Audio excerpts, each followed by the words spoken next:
Hello friend, I am Arvind Kumar and I am undergraduate studying at IIT Manipur.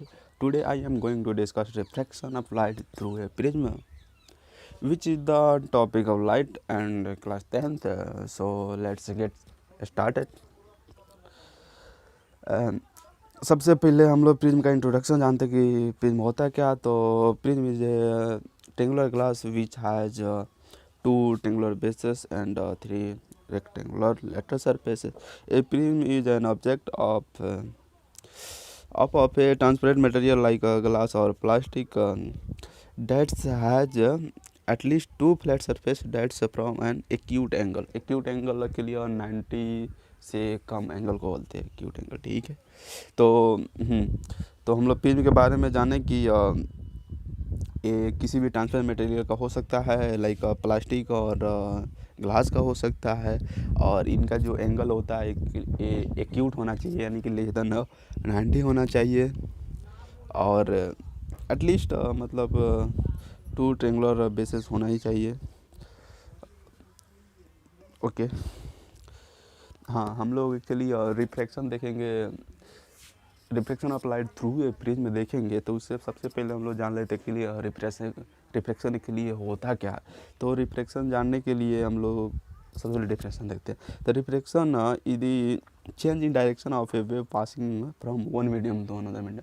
हम के लिए हम लोग यहाँ पे रिफ्रैक्शन ऑफ लाइट देख रहे हैं। तो यूँ कहेंगे कि अगर लाइट एक मीडियम से दूसरे मीडियम में जाती है तो लाइट का जो डायरेक्शन होता है एक्चुअली वो बेंड हो जाता है, इसको रिफ्रैक्शन बोलते हैं। जैसे कि चित्र में दिख रहा है कि लाइट जो रेड वाले लाइट है एक्चुअली ईयर से होते हुए जा रही थी, एक्चुअली इसको नॉर्मल बोलते हैं।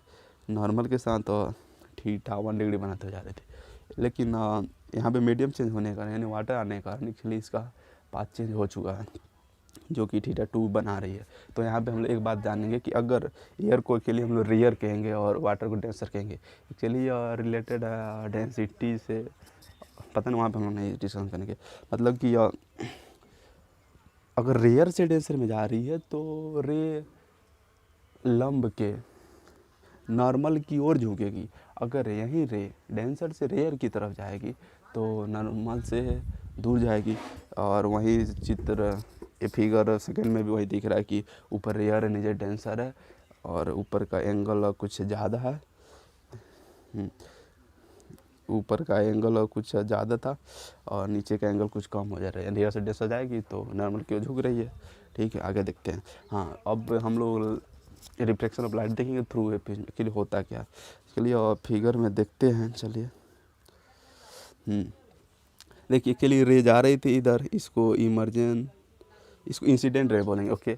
जो के लिए यहाँ पे नॉर्मल दिया और इसके साथ जो एंगल बना, इस मान ले एंगल आई से डिनोट करते हैं, इसको एंगल ऑफ इंसिडेंट बोलते हैं, क्योंकि नॉर्मल के साथ एंगल है। इंसिडेंट रे का तो नॉर्मल इंसिडेंट रे एक्चुअली जाना चाहिए था सीधे, लेकिन सीधे ना जाके, क्योंकि यहाँ पे क्या हो रहा है, मीडियम चेंज हो रहा। तो ये क्या है, मान ये आपका एयर है, एयर से ग्लास में जा रहा है, क्योंकि प्रिज्म ग्लास किसी भी ट्रांसपेरेंट मटेरियल यानी प्लास्टिक का बना हुआ है। तो यहाँ पे क्या हुआ, मीडियम चेंज हुआ तो रे चेंज हुई। तो ठीक है, रे गई इधर, सीधे गई, ओके। अब क्योंकि यहाँ तो मीडियम सेम था ना, या तो ग्लास में तो प्लास्टिक था, तो सेम था, तो रे यहाँ तक सेम गई। फिर क्या हुआ कि फिर से यहाँ पे मीडियम के चेंज हो रहा है, फिर से सीधे ना जाके फिर से मुड़ी, ओके। फिर से रे मुड़ी, तो फिर से यहाँ पे मीडियम का चेंज हुआ, ओके। अब हाँ, इसको जो रे निकलती है इसको इमर्जेंट रे बोलते हैं, और जो ये नॉर्मल के साथ मान लीजिए कि ये एंगल आर हुआ, इसे एंगल ऑफ इमर्जेंट बोलते हैं।